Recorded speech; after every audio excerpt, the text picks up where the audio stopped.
some of y'all don't even know that I watch football, soccer. Like, I'm a huge soccer fan. Big football fan, man. Y'all don't even know about that, but I saw this video, it came up on my page, and I'm like, oh shit, the 10 biggest mysteries in football. You know what I'm saying? I gotta check that out, bro. Shit got my attention, you feel me? So, I gotta see what they're talking about, though. 10 biggest mysteries in football.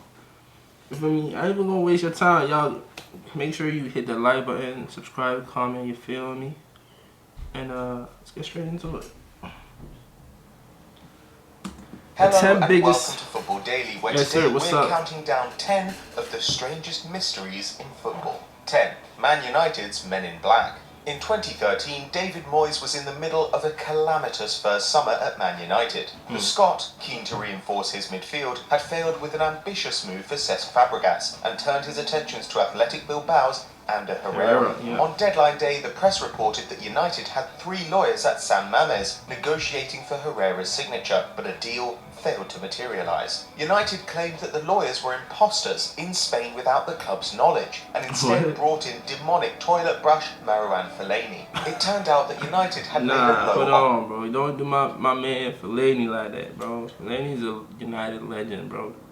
And I'm a United fan, by the way. Marouane Fellaini. Come on, put some respect on Fellaini. United had made a low offer for Herrera, despite Bilbao demanding the buyout clause be met, and hired the lawyers to get the transfer over the line. After it all went to shit, they lied to cover their arses, making the real mystery how Moyes lasted 10 months at Old Trafford. 9. Thomas Rosicky blows That it. makes no sense. I mean, so the mystery is that he kept his job for that long. That's not, come on, man. That's not really a mystery. Moyes lasted 10 months at Old Trafford. 9. Thomas Rosicky blows it. A wonderfully gifted footballer, Thomas Rosicky is one of Arsenal's many what-if stories. The Czech spent 10 years with the Gunners after joining from Borussia Dortmund in 2006, but was sidelined through injury for 990 days, nearly 3 whole years. But there were rumours that Rosicky suffered from a slightly different problem. Almost every Arsenal fan has a friend of a friend who claims that the little Mozart actually had a monster cocaine addiction and spent his time out not on the physio's table but in rehab for his blow habit. And with Rosicky's hair and metalhead musical tastes, it does seem at least a tiny bit plausible. Plus, it would explain how he still had that burst of pace and energy at the ripe old age of 36. And after a career undeserving of his talent, maybe Super Tom has earned a night on the rails. 8. Cristiano Ronaldo, Just got it with Spanish cracking. superstar. Portugal's most capped player and all-time top scorer, Cristiano Ronaldo ranks alongside Luis Figo and Eusebio as one of the nation's brightest stars, and captained them to a first international trophy at Euro 2016. But in 2011, it seemed that Ronaldo might make the most controversial transfer in football history. Reports suggested that CR7 was on the verge of switching his international allegiance to Spain, with La Roja sending £160 million in the other direction to help resolve Portugal's enormous national debt. Of course, FIFA regulations would have caused problems for such a move, but that didn't stop newspapers and websites running with the story, until they realised that the original source was The Independent, who had published the claims on April 1st. Whoops. 7. Who stole the World Cup trophy? 1966 is famous for England's World Cup win, but there was almost no trophy for Bobby Moore to lift at Wembley. The Jules Rimet trophy was put on display in London in January of 1966, where it was meant to stay until the summer's tournament. But in March, despite stringent security measures, the trophy was stolen by persons unknown.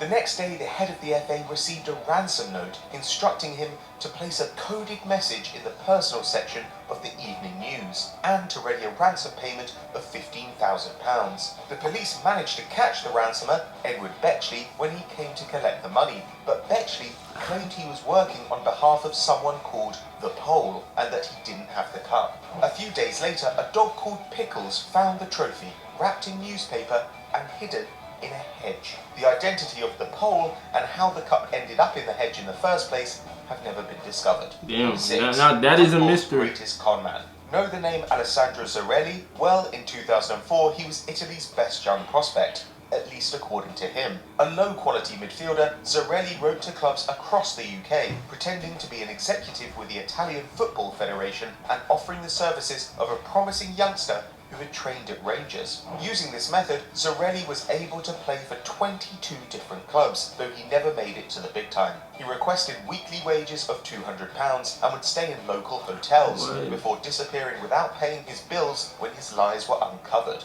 Eventually, the producers of a TV program tracked Zarelli down and invited him to a meeting pretending to be scouts. After the Italian went through his usual routine, talking about spells at Rangers and Sheffield Wednesday, the producers revealed that they had hoaxed the hoaxer. Zarelli is apparently still playing, aged 32, having featured for 6 different teams in 2016 alone. Damn. It might be time to give up on the dream, Alessandro.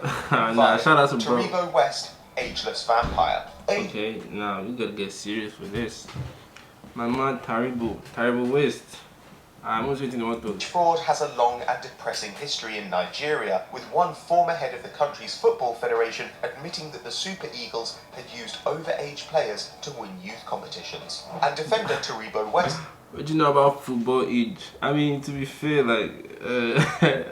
Eagles had used overage players to win youth competitions. And defender Taribo West, who earned 42 caps for Nigeria, has been regularly accused of doctoring his age. The centre-back played for both Milan clubs and won Olympic gold with his country, but a former executive at Partizan Belgrade said that when they signed West in 2002, he turned out not to be 28, as he claimed, but 40. A proposed move to Croatian side Rijeka reportedly failed for the same reason, and despite West denials, doubts remain. But yo, how do you? Nah, bro wasn't even trying to hide that, bro. Bro could have said 30, 32. Mine went from 28 to 40, bro. This guy can't even get joy, bro. Nah, that's crazy. He's not the only one. Nwankwo Kanu won the Champions League with Ajax in 1995, but maintains that he is still just 40 years old. Harry Redknapp, Carlin's boss at Portsmouth, guessed that the big man was 49 way back in 2010. Chances are he'll never know the truth. Nah, you gotta chill. Cristiano Ronaldo. 49 in 2010 is crazy. He wouldn't even be that good, bro. Come on, you can tell by how he plays. He would be 49, bro. Ronaldo's test tube baby.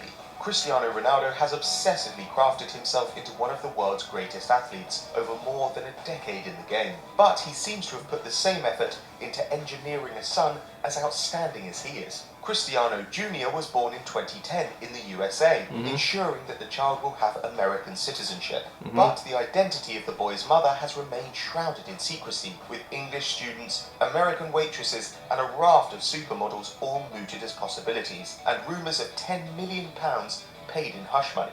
Ronaldo admits that his son doesn't know who his mother is, and documentary footage shows that CR7 is already trying to turn the boy into a superior physical specimen, making the 6-year-old perform press-ups and sit-ups, and of course, dressing him just like daddy. Our money's on the kid being a clone.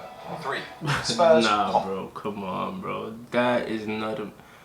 Bro, Nah, come on, bro. That's a someone's child, bro. You gotta chill. Dressing him just like daddy. Our money's on the kid being a clone. 3.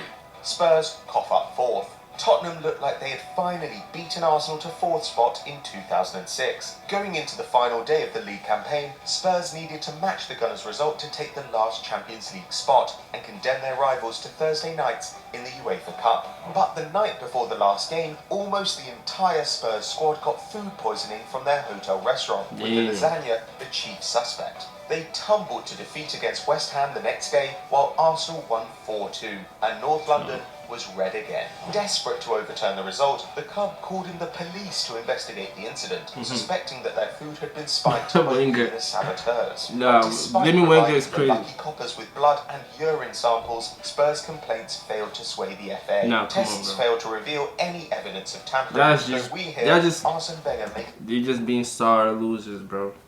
Sore losers. They're just being sore losers. It's a mean pasta dish. 2. Mystery in Moldova. In January 2009, Arsenal were 3rd in the Premier League, and fans were looking for a transfer boost which could drive them onto the title. Step forward The Times, who published a list of football's top 50 rising stars, naming Masal Bagdov at number 30, a 16-year-old Moldovan who was reportedly on the brink of joining the Gunners. Goal.com picked up the story, and before long the Bugdove hype train was up to top speed, with the youngster on his way to London with a bunch of international caps in one hand and the Champions League trophy in the other. Unfortunately, it turned out that Bugdove was not Arsenal's saviour, but totally made up, a bullshit phantom cooked up on internet forums. Bugdove's name was actually a play on the Irish for Little Black Donkey, also the name of a short story in which a thick villager buys a cropped donkey for an inflated price. Ring any bells? 1. Fit or a fiddle? What's this guy's name again? Fucking for an inflated price. Ring any bells? Fuck. This guy played for Newcastle. Yeah, I forgot. Oh, damn, I'm gonna hate myself. 1. Fit or a fiddle? The World Cup in 1998 saw huge excitement build in Paris. The hosts had reached the final where they would meet Brazil and the world's most feared striker, the 21-year-old Ronaldo, who had scored 4 and assisted 3 on the way to the Stade de France. However, on the night before the match, Ronaldo suffered a convulsive fit, frothing at the mouth and shaking, with teammate Cesar Sampaio having to stop him from swallowing his tongue. The forward did start the final, but looked off the pace as Brazil slumped to a 3-0 defeat. The player never had a fit before or after, and as a consequence, conspiracy theories spread through the football world. Some claimed that Ronaldo was drugged, while others said he was forced to play in the final by Nike, who threatened to end his sponsorship deal. One popular idea was that Brazil were bribed by FIFA, losing on purpose in exchange for an easy draw at the 2002 tournament and the promise of hosting the World Cup within 20 years. No. But the most likely explanation became clear as Ronaldo's career was hobbled by knee problems. R9, struggling during the competition, could have been given a dose of the drug xylocaine, whose side effects can include seizures. But in those days, with Sepp Blatter and his Death Eaters around, who knows what really happened. So there we have it, but what do you guys at home think? Let us know in the comments below. And if you enjoyed this video, why don't you click here for loads more great content, and down there to subscribe. And as always, guys, we'll catch you later. Thank you. Interesting. I think for me, personally, the craziest one was either the donkey one. They literally made up a whole player, bro. That is probably the one. Yeah, that one. That's crazy though. Or I'll say the fucking Terrible West one. One of those two is probably the biggest mysteries, I think. That's so strange, isn't it? But yeah, that's gonna be the end of the video, guys. If you enjoyed that reaction, like, comment, subscribe, all that good stuff, you feel me? Tap in with the boy. And I'm gonna catch y'all later, man. Peace.